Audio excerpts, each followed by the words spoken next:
Halo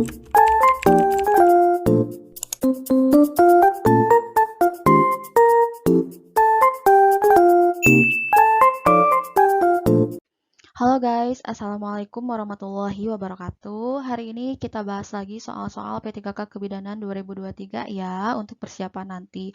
Sebelumnya jangan lupa dulu di like, komen, dan juga subscribe channel akunnya. Lalu nyalakan juga loncengnya, insya Allah kedepannya aku akan sering buat video-video pembahasan seperti ini ya guys ya. Kalau misalkan ada yang salah, boleh dikoreksi ya, nanti kita diskusi di kolom komentar. Oke guys, kita lanjut aja ke nomor yang pertama.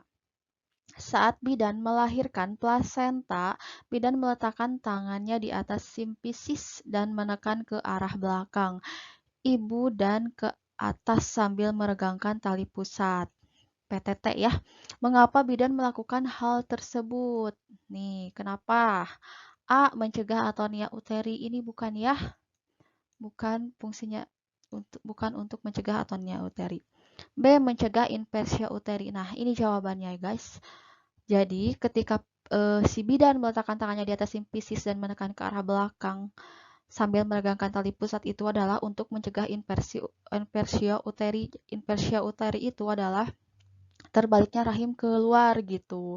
Jadi biar si rahimnya tidak ikut sama plasentanya gitu guys. Jadi ada tahanan oleh tangan kita yang menekan ke arah belakang ibu gitu yang ada di simpisis itu. Mencegah laserasi pelvik ini juga bukan ya. Mencegah kontraksi uterus, apalagi ya, karena yang namanya uterus harus berkontraksi. Memastikan kandung kemih kosong juga ini bukan ya. Jadi, jawaban yang tepat adalah mencegah inversia uteri. Kita lanjut lagi ke seorang perempuan berumur 29 tahun G2P1A0 sedang ditolong persalinan kala 3 oleh bidan di BPM, udah kala 3 ya. Plasenta juga sudah lahir. TFU 2 jari di bawah pusat, kontraksi uterusnya juga baik, berarti sudah dilakukan masas ya. Apakah langkah bidan selanjutnya pada kasus tersebut? A. Memutar plasenta untuk melahirkan selaput. Ini bukannya karena plasentanya sudah lahir. Melakukan pemeriksaan robekan perineum. Kita lihat lagi jawaban yang lain.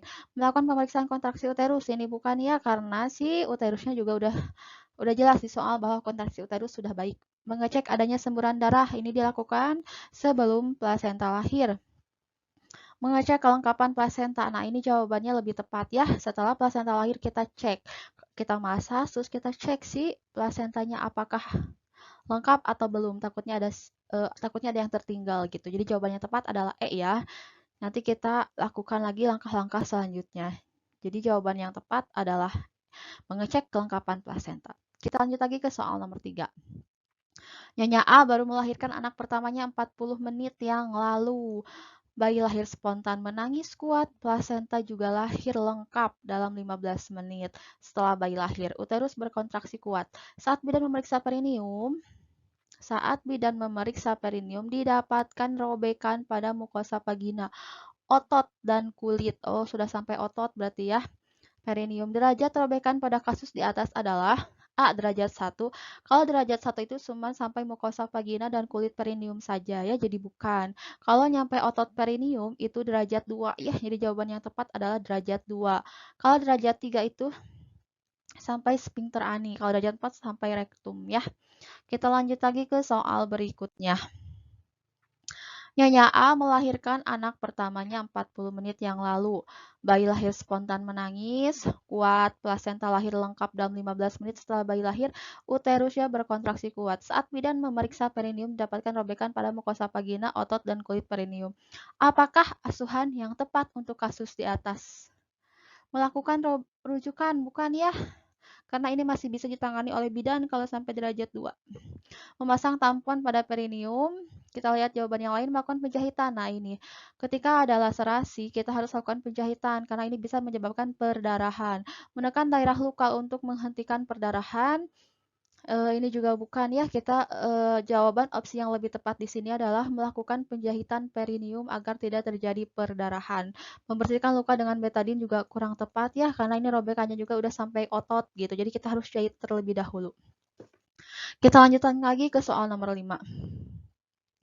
Nyonya A baru melahirkan anak pertamanya 40 menit yang lalu, bayi lahir spontan menangis kuat, plasenta lahir lengkap dalam 15 menit. Setelah bayi lahir, uterus berkontraksi kuat. Saat bidan memeriksa perineum, didapatkan robekan pada mukosa vagina, otot, dan kulit perineum. Apakah pendidikan kesehatan yang Anda berikan kepada klien? Nah, jangan mengkonsumsi makanan yang menyebabkan gatal. Ini bukan ya. Jangan banyak bergerak agar jahitan lepas. Ini juga bukan ya, masa harus jahitan lepas. Luka boleh diberikan ramuan, ini juga kurang tepat. Makan kaya protein dan mobilisasi, nah ini yang tepat ya. Jadi ketika si pasiennya itu ada ada luka perineum, dia harus memakan banyak protein. Jadi biar si kulitnya kembali lagi lebih cepat sembuhnya dan melakukan mobilisasi. Jadi tidak boleh hanya tiduran aja ya guys ya. Jadi jawaban yang tepat adalah D. Si pasiennya harus makan banyak protein biar si lukanya cepat kering dan cepat sembuh, dan juga lakukan mobilisasi. Saat mandi jaga luka perineum tetap kering nih, bukan ya, karena harus dibersihkan, harus benar-benar bersih pada saat mandi tuh gitu. Sekarang kita lanjut lagi ke soal nomor 6. Seorang perempuan berumur 24 tahun, G1 P0, hamil 9 bulan, datang ke BPM dengan keluhan ingin melahirkan. Hasil pemeriksaan, tekanan darahnya 110/80, nadi 80 kali per menit, suhunya 22 kali per menit, dan respirasi 22 kali per menit, suhunya 36 derajat Celcius. Hasil pemeriksaan abdomen, TFU 30 cm, punggung kanan, persentase kepala, hisnya 2 kali 10 menit, 30 detik, detak jantung janin 150 kali per menit. Hasil pemeriksaan genitalia, ketuban utuh, pembukaan masih 3 cm. Persentase kepala, penurunan kepala udah 2/5 bagian. Apakah diagnosa yang tepat kasus di atas? Kalau pembukaan 3, ini diagnosanya masih fase laten ya. Kita cari fase laten. Ini fase aktif bukan. Fase aktif bukan. Bukan. Nih ada G1 penol anol kelas 1 fase laten. G1 penol anol kelas 1 fase laten deselerasi. Ini bukan ya. Jadi jawaban yang tepat adalah B. Kita lanjut lagi ke soal nomor 7. Seorang perempuan berumur 24 tahun, G1 P0A0, hamil 9 bulan, datang ke BPM dengan keluhan ingin melahirkan. Hasil pemeriksaan, tekanan darahnya 110/80, nadinya 80 kali per menit, dan respirasinya 22 kali per menit, suhunya 36 derajat Celcius.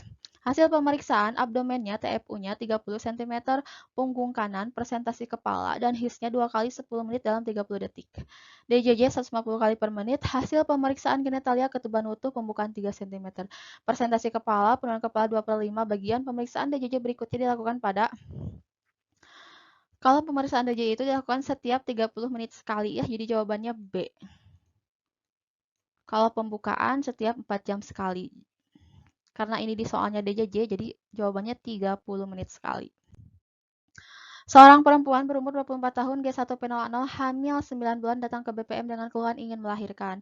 Hasil pemeriksaan, tekanan darahnya 110/80, nadinya 80 kali per menit, respirasinya 22 kali per menit, dan suhunya 36 derajat Celcius. Hasil pemeriksaan abdomen, TFU 30 cm, punggung kanan, persentase kepala, hisnya 2 kali 10 menit dalam 30 detik. DJJ 150 kali per menit, hasil pemeriksaan genitalia, ketuban utuh, pembukaan 3 cm, persentase kepala, penurunan kepala udah 2/5 bagian. Hasil pemeriksaan kemajuan persalinan janin dicatat dalam A. Patograf, B. Lembar observasi, C. Surat rujukan, D. Buku KIA, E. Kohort ibu. Yang benar itu lembar observasi ya. Kenapa? Karena kalau misalkan pembukaannya masih 3 ya. Kalau misalkan pembukaan udah 4 ke atas itu baru patograf. Surat rujukan ini ibunya juga tidak dirujuk ya. Jadi tidak usah ditulis di surat rujukan. Buku KIA juga bukan, kohort ibu juga bukan. Jadi jawaban yang tepat adalah lembar observasi karena pembukaannya masih 3. Kita lanjut lagi. Oke guys, untuk soal nomor 9 ini silakan kalian jawab di kolom komentar dan sertakan juga alasannya kenapa kalian menjawab itu. Nanti jawaban yang benar aku pin ya. Terima kasih banyak. Oke guys, sampai jumpa lagi ya di video selanjutnya. Terima kasih sudah menonton video-video aku. Wassalamualaikum warahmatullahi wabarakatuh.